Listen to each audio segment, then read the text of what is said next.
नमस्कार, आप देख रहे हैं दिल्ली ग्लो न्यूज और मैं हूं आपके साथ सपना। चलिए रुक कर लेते हैं आज की बड़ी खबरों की ओर। चांदपोल गेट पर दरगाह निर्माण को लेकर दो विधायकों के बीच टकराव पर भाजपा विधायक बाल मुकुंद आचार्य ने कहा, भाजपा सरकार और मुख्यमंत्री भजनलाल शर्मा को धन्यवाद देता हूं कि आप अशांत क्षेत्रों के लिए एक बिल लेकर आए हैं। इस बिल के कारण सनातनी प्रदेश और परकोटे में रह पाएंगे। चांदपोल गेट पर अवैध तरीके से मीनार बनाने का प्रयास किया जा रहा है। ये केवल शहर का माहौल खराब करने की चेष्टा है।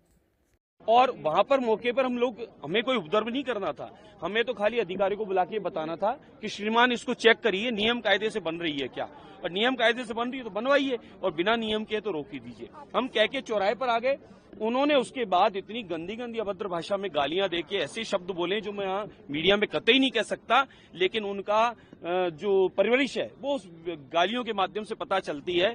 आप सनातनियों को परकोटे से निकालना चाहते हैं। आपने सनातनियों को यहाँ जानबूझकर परेशान किया है, इसलिए सनातनी बड़ी संख्या में इस परकोटे को छोड़ चुके हैं। गलियां की गलियां खाली हो चुकी है और अशांत वातावरण आप लोग बनाकर और जयपुर को खाली कराने की जो योजना षड्यंत्र बना रहे हैं उसमें हम कभी भी आपको शामिल नहीं होने देंगे।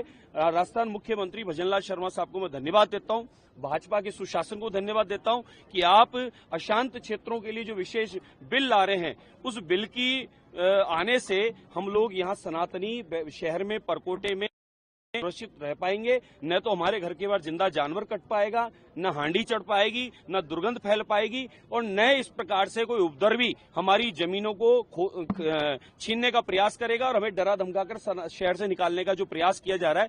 मुझे जो लगता है ये अशांत क्षेत्र का जो बिल आ रहा है, इस बिल का पेट का दर्द रफीक खान और अमीन कागजी को सता रहा है, और जो डर है उनको कि सनातनी शहर में अब रह पाएंगे, जो शांति से प्रेम से रह पाएंगे सनातनी लोग, उस सनातनियों को जो निकालने का उनका षड्यंत्र वो फैल हो रहा है, इसलिए उन लोगों को ज्यादा पेट दर्द हो रहा है। नहीं तो चांदपोल हनुमान जी की दीवार के अड़ाके, गणेश जी महाराज की दीवार के अड़ाके और वहां गुपचुप में छुप के जो मीनार बनाने का जो प्रयास किया जा रहा है वो जानबूझकर शहर का माहौल खराब करने की चेष्टा है और इसके ज्यादा कुछ नहीं है। अमीन कागजी ने कहा है कि जिस तरीके से आप उनके क्षेत्र में जा रहे हैं ने षड्यंत्र रचा है मेरे पे कोई दुर्घटना कराने का, मेरे पे किसी प्रकार का कोई हमला कराने का उन्होंने षड्यंत्र रचा है। उनके कार्यकर्ताओं ने अभद्र गालियां और बहुत गंदे शब्दों में बोला है, और साथ में रात्रि को एक व्यक्ति ने कांग्रेस का कार्यकर्ता बोलकर मेरे को बहुत गंदी गंदी गालियां और अभद्र व्यवहार किया है, धमकी दी है। मोदी जी को गाली दी है उसने, मैंने उससे कुछ बात नहीं कही। मैंने कहा भाई साहब आप चाहते क्या हो? उन्होंने मोदी जी को गाली दी, उन्होंने अनगिनत मेरे को गाली दी, अनगिनत हमारी भाजपा को अपशब्द बोले।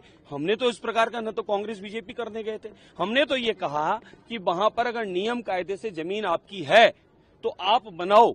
सरकार की जमीन पर अचानक मीनारे बना रहे हो। मेरे तो यहाँ संकट मोचन हनुमान जी के पास में जेडीए की जमीन पे इसी प्रकार से आप लोगों ने कब्जा करके बड़ी सारी मीनार खड़ी कर दी जो जेडीए के नाम बोल रही है। जमीन कागज मेरे पास है। आप चारों तरफ यही काम करना चाह रहे हो, सरकारी जमीनों पर बस कब्जा करना है। ये तरीका ठीक नहीं है आपकी प्रार्थना का। आपको प्रार्थना करनी है, अपने देवता की आराधना करनी है, तो आप इस प्रकार से कब्जा करके ना करो। आपसे हाथ जोड़ के मेरी प्रार्थना है। शहर का माहौल आप खराब करना चाहते हैं, परकोटे में भय का वातावरण बनाना चाहते हैं, परकोटे से सनातनियों को निकालने के लिए जो षड्यंत्र आप रच रहे हैं उसे षड्यंत्र को हम सफल नहीं होने देंगे।